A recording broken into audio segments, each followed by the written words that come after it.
Hi everybody, my name is Shmaila Galani and I will be talking about finding your voice through the lens of fashion using social media. My co-hosts are Anastasia Zabel, Liza Hill, Kyler Lovren, Avery Wells. Alright, so this is kind of weird. I don't know how to get started, but I think all of you guys have heard of the phrase you are what you wear, and then just power to you, rock it, stuff like that. Yeah.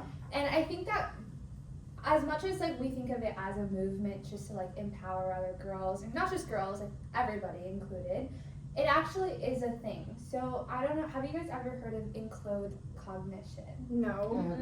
Not. Okay, so it's the actual idea, or it's a working theory, and there's actual research behind this, but it's the idea that when you wear a particular item of clothing, you actually morph into what the perception of that clothing gives off. Oh, So there's 100%. actually yeah. okay, 100%. exactly. So there's actually a study done by Northwestern University that a group of different people wore lab coats, and lab coats usually a white lab coat. Mm-hmm. Usually that implies, what do you think? When you see a white coat, Doctor. doctor, right? Mhm. Okay, yeah. So exactly, there we go. My Points for class. you.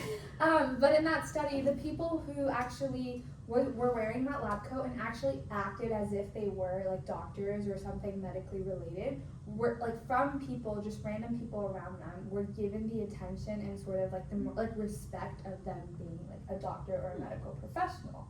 Whereas in a secondary part of this study, the same, not the same, but a group of people also wore a white lab coat but acted more like a painter, and not necessarily medically related, and they didn't get that same sort of attention and respect from just people around them. So I think that goes to show the conclusion of that study was not only does it matter what you're wearing, but also the way you kind of play into the idea of what it is you're wearing can also really impact the way people perceive you. So I just want to go into a personal story for me.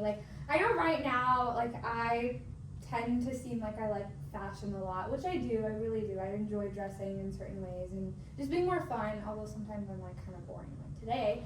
But Girl, you gotta dance. Your boring is better than my everyday. boring is gold. What do you mean? Fit check. yeah, sure it's from I don't know.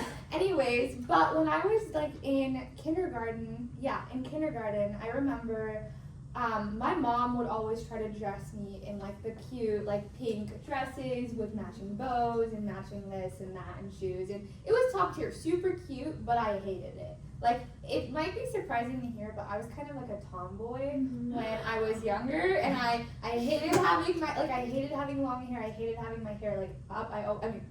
Down. I always wanted it up and out of my face, shorts. You put me in comfy clothes. I remember my first interaction with, or my first experience using clothes to kind of my clothing and my sense of fashion, as if I had any at that time, fashion to express who I am. Yeah. Was actually in kindergarten when I told my mom I don't want to wear dresses and I want to actually dress myself.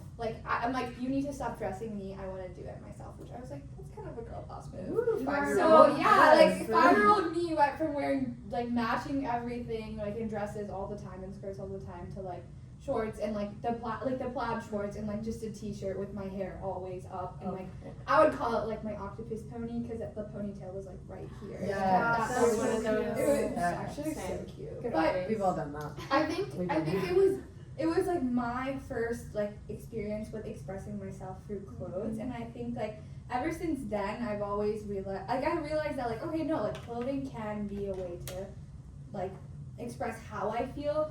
Today when there's days I was wearing my little bohemian outfit today. I was oh, I want to be all light and airy, and I want to seem happy, and I wore that exact outfit in the morning. I wore a pantsuit because I'm girl boss moment. I'm doing a research presentation. I need to make sure I look the part. So I think that just goes to show that fashion is how it plays a lot into It's the look good, feel good. yeah, look good, feel good. So actually, I want to talk about how social media really plays into look good, feel good mentality, and how it's actually helped a lot of people. So you guys might not have heard of this influencer, but there's this girl, she's a South Asian fashion influencer called, her name is Ashna Shroff. And she actually got started like 15 years ago, back on like when YouTube was still like kind of love starting YouTube. out. So Ashna started off on YouTube, but initially she was actually a preschool teacher. So she just loved, like me, she just loved creating like outfits from her wardrobe and just like curating a wardrobe that like is fun and just a little bit more fashion forward, especially because she lives in India. So at that point in time, like the culture with fashion was not as like forthcoming and you were a little bit more limited. So she was one of the few people that actually was a little bit more bold when it came to style. But she started off blogging on YouTube with a channel called Snob Journal, and initially it just started featuring fashion and just like some like very light travel content. But as she continued like consistently posting, she actually grew a very big following, like Indian following, and today that's kind of turned into her working with like multi-billion-dollar brands like L'Oreal and Gucci, and also this very, very huge fashion house in India called, oh my god, why am I blanking on Manish Malhotra, sorry. That's his name. He is one of the biggest fashion houses in India. Probably, I would love to have a wedding outfit made from him. Like, that's a dream come true. But the thing is, like, my point is, she used social media from its very, like, humble beginnings to actually make this, like, an entire personality out of it. And now she has a, like a fashion line / a sustainable clothing line that I forgot what it's called, but the entire premise of it is, first of all, to give like South Asian women artisans that are like located in like more village type like cities or just villages actually like jobs, and they actually get like recognized for what it is they're doing. Like they actually go and like teach them skills and give them a little bit more of like a base to start off with, rather than just relying on like their husbands or their male counterparts to kind of provide for them. So that's one part of her brand. really and epic. also Yeah. just like That's South Asian like styles, but more in like a westernized Indo-Western way. I think like my point is like she used fashion and she used her platform on social media to actually not only like speak like find herself, explore herself, display herself, but also now to highlight like parts of her culture and help other people using social media. If it hadn't been for YouTube, which turned into Instagram, which is now she's on TikTok too, she would have never had the opportunity to create this brand that now like this helps and like actually gives jobs to these South Asian artisans that never would have ever like been approached otherwise. So that, and then I also wanted to talk about like very iconic people, like I'm sure you guys all know of Billie Eilish and how Oh, initially I like wanted her to be her when everything on social media was like popping off. Exactly. Like, I wanted to wear all of her clothing. well, you probably remember before, like a few years back, she was like dressed a lot more like modestly, for Mhm. lack of a better word, like bigger, more oversized, baggier clothing. And over the past few years, she's sort of been a little bit more like explorative, a little bit like actually has decided to display her body a bit more. And I think that just goes to show that different phases of her life constitute for different like wardrobes, different outfits. And same thing with Princess Diana. Like I'm sure you guys saw her when she was married, like her like I don't know what are those like fancy hats called that they wear to like derbies and stuff. I don't know. Like No, those, but but I know what like you're talking yeah, about. like those things, Yeah. like The top hat revenge shirt. dress. Yeah. But then you see her post-divorce looks, and she's a whole different The woman. biker Like, shorts and the like, oversized. I- Oh my god, she- no, because she's the that one who put biker she shorts. started that. She started it. She did Yeah. long biker shorts too. And the watches And she and knew earrings. Yeah. she knew she was gonna be in public's eye, and she used that platform to be like, it was like Or a when she nice would way wear to the be same like, F outfit. you. Oh my god. Oh, no. my Oregon. God. Yes. So that paparazzi couldn't make Couldn't money off of take her them, pictures yeah. anymore. Exactly. They weren't new. Thank you. So I think like New outfit. my point is that social media can actually be like a platform for you to display yourself through different points of your life, and then also just like whatever it is you're feeling. Like one day, if I'm feeling a little bit like mellow, sad. I do dress in my like grungy, like sort of darker colors, but then there's days where I'm like, okay, I want to be fun, like I try something out. And I love posting. Okay, I don't do this anymore because I'm a little bit more self-conscious, but I used to do lots of like on my Snapchat stories with all my really close friends, I used to do like OOTDs. And Oh, I love it. I post OOTD at least every other day. I probably should get back. Dude, on what you that. just said reminded me like where like if you're like feeling like down or like just like sleepy one day, like you dress in like your grungy clothes. That's funny because like I used to do the opposite. Like you knew I was tired if I like dressed nice that day, because if I dressed nice, I was like, well, I can't be tired. I'm dressed up. So like it would like help me like switch my mindset. Yeah. Or like a But it's specific like- outfit, you know, that would bring you up. So for me, it's like a bright yellow hoodie, and it always makes me so happy. And it's just donuts on there. So you can't take anything seriously that day. You really can't. And you know, like that day is full of presentations or like something stressful, or you just don't really want to carry on like throughout the rest of the week because of weather, whatever. Then I wear my hoodie. It's like Okay, so why is it that we haven't seen this donut hoodie in class? Honestly, because those are the longest days. I don't remember where I wear it too much. That's why I try to strategize a little bit. Yeah. So people call me out on it. They're like, "You wear that a lot." I'm like, Guys, I rotate the same like I didn't wear I'll it. shame I have so many clothes, but wear the same thing all the time. But you still Yeah. feel good all the time, right? Hey, I You know know I what? agree. You know what my too. thing is? If I wore a cute outfit Monday and I know I'm not gonna see like 90% of the people on Tuesday, yes. you I better don't believe know I wear it that. that Tuesday.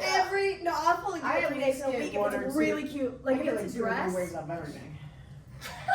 Oh, if it's a dress, you can wear it many different I'm gonna ways. be like, ooh, ooh. But that's what I mean. Like even when you wear like clothing that like you've worn to do something fun or like has good memory attached to it, and then you put it back on, you're like, oh my gosh, I remember when I wore this, and it's like, and now I feel You're just, great. like, Or reminiscing. even Yeah. to redeem that outfit too sometimes. Yeah, that's you know? so real. And it's so much better. Yeah. Social media does that. Like Exactly. That's social media's I'm thing. working on Like next. people posting, like people posting their clothing and like online and like on Pinterest. I love Pinterest because people, all you gotta do Love. is post your fit. And then people are like, oh my gosh, I love that. I want to recreate that. But they Yes. recreate it in their own way. Or it's a different body type, so it looks different and it looks really good on both of them. Wait a Like minute. that's what I love. There's a girl on TikTok and I can't remember her name, but she's really been popping up recently on my For You page. But she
Makeup artists were like really, really trendy, like 2016-ish.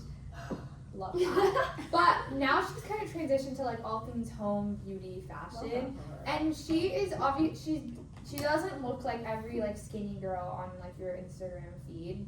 She actually has curves, and she's first of all she's South Asian, so love that. But she has curves, and she also wears everything and anything that you will see like people like you don't traditionally like will be like oh. Like she will wear like the short like sports bras and like the leggings, does the Pilates workouts.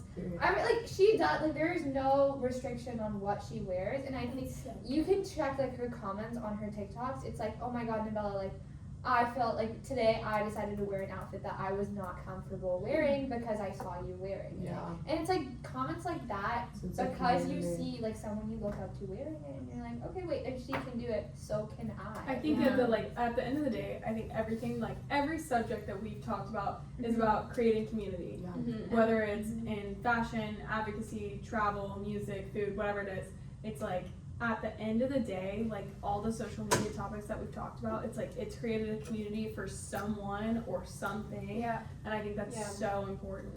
And like even if it's just as minuscule as like what you said, like just one person being like, I decided to wear this today because I saw you and that inspired me. And like that's so important. Beautiful. That's like the I person agree. for like seeing But that that's social comment on media. her. Should we all hold Sorry. hands? I mean, look, I'm gonna talk about the paper because at this point, like, we've kind of already started the paper to turn in our rough draft. At least Yeah. this is where we're at in time. Yeah. And like part of my paper, I kind of go into like the aspect of is social media even good for you? But it's like, yeah, there's definitely so many detractors, so many downsides to it, but also there are so many upsides to it. You talked about advocacy, travel, just literacy, like being literate in like every regard possible, food and how it helps you, how it's created community. And I think it's like, sure, it has detractors, but you also can choose how you want to use social media and how it can influence you. You ultimately, you choose it too. So it's like, how do you want to choose it? Do you How want do to you choose? interact with Exactly, them? What you so- interact with, or it's gonna continue I to think push like them out. I think it's like literally you could say this in any aspect of health. It's what you consume, whether it's your content, whether it's the food you eat, whether it's where you go. Like anything that you see is something that you're consuming and it becomes a part of you. And I'm a big believer in that. And I'm like, you need to surround yourself with good things. And social media can be used correctly if you curate it to be positive and inspiring to yourself. Yeah, So- it's not a negative or a positive, it's a what you make of it type of situation. Exactly. Like the world. Yeah, Yeah. that's so real. So Yeah.